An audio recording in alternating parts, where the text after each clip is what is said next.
Et départ validé pour le 48e Grand Prix du Sud-Ouest avec un excellent départ de Gaspard d'Angis, le numéro 7 qui a tout de suite effacé sa position piège et qui va se rabattre aux commandes. Débordant le numéro 1 Eguski Sutton, Jasmine de Bayeul a été légèrement hésitant. Justin Bolt est là, troisième, offrant son dos à Just Love You. Les positions sont établies. À l'arrière, il y a Ino du Lupin qui est dans le dos d'Elvis du Vallon et en dernière place, Just Gigolo. Just Gigolo qui a un tout petit peu de mal à négocier ce premier tournant avec Gaspard d'Angis qui a le meilleur pour aborder une première fois la ligne d'en face. Eguski Sutton est calé dans son sillage. Pierre Verva s'est posé en deuxième épaisseur à 3/4 de longueur de l'animateur. Just Love You est bien calé dans son sillage en quatrième position après avoir un peu hésité en début de course.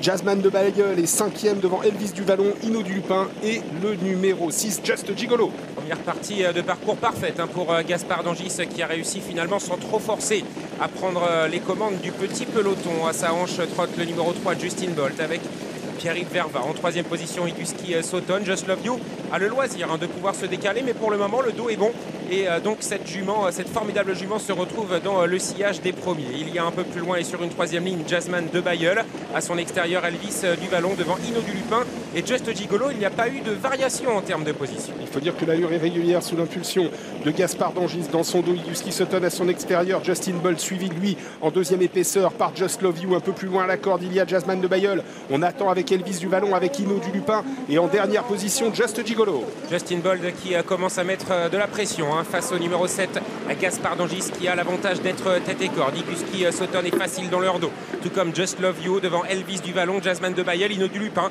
qui n'a toujours pas dégoupillé et puis à la dernière place Just Gigolo avec Théo Briand. Début de la ligne d'en face, on est environ à 800 mètres de l'arrivée avec toujours Gaspard d'Angis qui a l'avantage de Justin Bolt qui l'accompagne depuis le départ et voilà de Ino du Lupin qui a quitté l'arrière-garde et qui va tenter de venir en épaisseur. Que va faire Alexandre Abrivard? Est-ce qu'il va se laisser recouvrir Ino du Lupin qui grappille pas mal de terrain sur les premiers, qui vient dans une action assez significative avec dans son dos la présence de Just Gigolo, et là nous allons avoir quasiment 3 concurrents de front pour rentrer dans la dernière courbe du parcours. Gaspard d'Angis est facile en dedans avec également une position de Pierre Verva qui traduit pas mal de ressources. Ino du Lupin reste en suspension. Ouais, Gaspard d'Angis qui a la tête et la corde depuis le départ, ils se sont bien entendus. Eric Raffin et Pierre Verva dans la ligne d'en face, ils vont essayer de repartir. Attention à Eguski Sutton qui ne demande qu'à jaillir de la corde alors qu'Ino du Lupin est passé quatrième. Just Love You est un peu sollicité. Gaspard d'Angis a l'avantage, mais Justin Bolt est facile à son extérieur. Eguski Sutton n'a pas les coulées franches, mais il semble posséder énormément de ressources. Ino du Lupin s'accroche, il est toujours là pour un très bon classement. Just Gigolo est quatrième en retrait pour le moment. Est-ce qu'Eguski Sutton va pouvoir se libérer du piège?